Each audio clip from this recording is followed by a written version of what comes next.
रात का समय था। काले बादलों ने आसमान को ढक रखा था और शानीवार वाड़ा किला अपनी चिर परिचित खामोशी में डूबा हुआ था। किले की पुरानी दीवारों से अजीब सी ठंडक फैल रही थी। कहते हैं हर पूर्णिमा की रात इस किले से एक मासूम राजकुमार की चीखें सुनाई देती हैं। पुणे के स्थानीय लोगों ने कई बार इस चीख के पीछे की कहानी जानने की कोशिश की, लेकिन हर बार वे खौफ के मारे पीछे हट गए। इस बार अजय और उसके दोस्त सपना, राकेश और नीतू ने किले की सच्चाई का सामना करने का फैसला किया।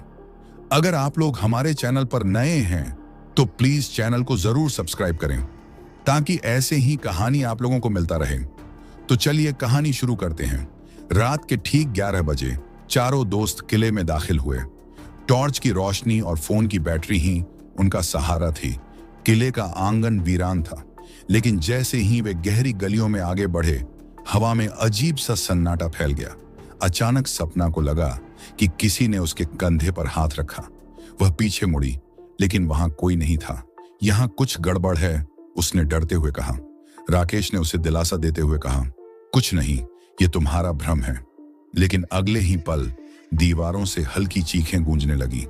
वह आवाज एक बच्चे की लग रही थी जो दर्द में चिल्ला रहा था, बचाओ, मुझे बचाओ। चीखें सुनकर चारों तेजी से उस दिशा में बढ़े जहां से आवाज आ रही थी। उन्हें वहां एक पुराना कुआं दिखा। कुएं के पास जाकर उन्होंने देखा कि वहां खून के धब्बे थे। तभी ठंडी हवा का झोंका आया और उनके सामने एक नीली रोशनी के साथ एक परछाई उभरी। वह एक छोटा राजकुमार था। उसकी आंखों में आंसू थे और उसने कांपती आवाज में कहा, मुझे मेरे चाचा ने मारा था, मैं यहां फंसा हुआ हूं।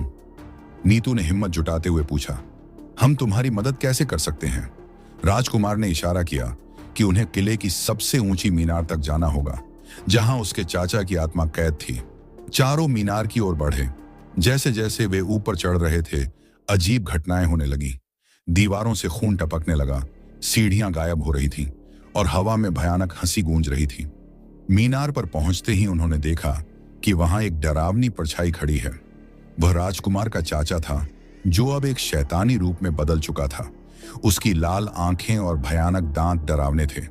उसने चिल्लाते हुए कहा, तुम लोग यहां से भाग जाओ, वरना तुम्हारा भी वही हाल होगा जो राजकुमार का हुआ था। अजय ने साहस दिखाते हुए कहा, हम तुम्हारी धमकियों से नहीं डरते, हम इस राजकुमार को मुक्त करवाएंगे। राजकुमार ने चारों को बताया कि चाचा की आत्मा को खत्म करने के लिए उन्हें उस तलवार का उपयोग करना होगा जो किले की एक गुप्त दीवार के पीछे छिपी है। उन्होंने जल्दी से तलवार ढूंढी और मीनार पर लौट आए। राकेश ने शैतान पर हमला किया और तलवार की रोशनी से चाचा की आत्मा चीखते हुए गायब हो गई। राजकुमार ने आंसुओं के साथ चारों को धन्यवाद दिया और कहा, अब मैं मुक्त हूं, अब मेरी आत्मा को शांति मिलेगी। राजकुमार की आत्मा धीरे धीरे हवा में विलीन हो गई। सुबह की हल्की रोशनी में जब चारों दोस्त किले से बाहर आए तो उन्हें राहत महसूस हुई। किले का डरावना माहौल अब शांत हो चुका था, जैसे वहां से कोई बोझ हट गया हो। सबने सोचा कि राजकुमार की आत्मा को शांति मिल गई है और अब यह कहानी खत्म हो चुका है। लेकिन तभी नीतू को अपने बैग में कुछ अजीब महसूस हुआ। उसने बैग खोला और देखा तो उसमें एक पुरानी सुनहरी अंगूठी पड़ी हुई थी। उस अंगूठी पर राजसी चिन्ह और खून के धब्बे थे। अंगूठी को देखकर सपना बोली, ये तो वही अंगूठी है जो राजकुमार ने पहन रखी थी। ये यहां कैसे आई? राकेश ने हंसते हुए कहा, शायद ये राजकुमार का धन्यवाद हो, अब इसे यादगार के तौर पर रख लो। लेकिन अजय गंभीर था। उसने अंगूठी को ध्यान से देखते हुए कहा, नहीं, ये साधारण अंगूठी नहीं लगती, इसे किले में छोड़ देना चाहिए।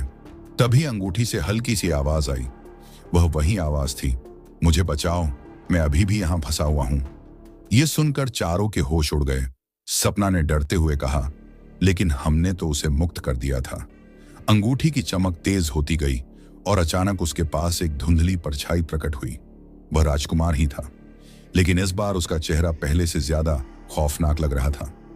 उसकी आंखें खाली थीं और वह दर्द भरी आवाज में बोला, तुमने मुझे मुक्त नहीं किया, तुमने मेरे चाचा की आत्मा को खत्म किया, लेकिन मुझे इस अंगूठी में बांध दिया। अब मैं हमेशा के लिए फंस गया हूं। चारों ने घबराकर अंगूठी को फेंकने की कोशिश की, लेकिन अंगूठी हवा में वापस उनके सामने आ गई। अजय ने चिल्लाते हुए कहा, हमसे गलती हो गई, हमें क्या करना होगा? राजकुमार ने हंसते हुए कहा, अब कुछ नहीं। तुमने जो किया उसका परिणाम भुगतोगे। अब मैं हमेशा तुम्हारे साथ रहूंगा। अचानक काले बादल फिर से छा गए। किले से निकलने का रास्ता गायब हो चुका था। चारों दोस्त महसूस कर रहे थे कि उनके शरीर धीरे धीरे ठंडे पड़ रहे हैं, जैसे उनकी आत्मा को कोई खींच रहा हो। किले के गेट पर लगी एक पुरानी पट्टी पर कुछ लिखा हुआ था, जो भी इस श्रापित किले के राज को छेड़ेगा वह इसका हिस्सा बन जाएगा। अंततः चारों दोस्त और राजकुमार की आत्मा किले में विलीन हो गए। आज भी जो लोग शानी वारवाड़ा के पास से गुजरते हैं तो उन्हें वहां से न केवल राजकुमार की बल्कि 4 अजनबी दोस्तों की चीखें भी सुनाई देती हैं। शानी वारवाड़ा की कहानी ने हमें एक बात याद दिलाया कि कुछ राज छेड़ने के लिए नहीं होते। क्या अजय और उसके दोस्तों ने वाकई में राजकुमार को मुक्त किया, या वे खुद उस श्राप का हिस्सा बन गए?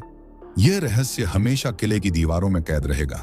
अगर आपको यह कहानी रोमांचक और दिलचस्प लगी हो तो लाइक करें, शेयर करें और हमारी बाकी डरावनी कहानियों को सुनने के लिए चैनल को सब्सक्राइब जरूर करें, क्योंकि हम लाते हैं ऐसी ही डरावनी, रोमांचक और सस्पेंस से भरी कहानियां जो आपके रोंगटे खड़े कर देगी। तो जुड़ें हमारे साथ, क्योंकि डर के इस सफर का अंत कभी नहीं होता। अगली बार मिलते हैं एक और खौफनाक कहानी के साथ। सब्सक्राइब करें और घंटी का आइकन दबाएं ताकि कोई भी कहानी आपसे छूट ना जाए। धन्यवाद।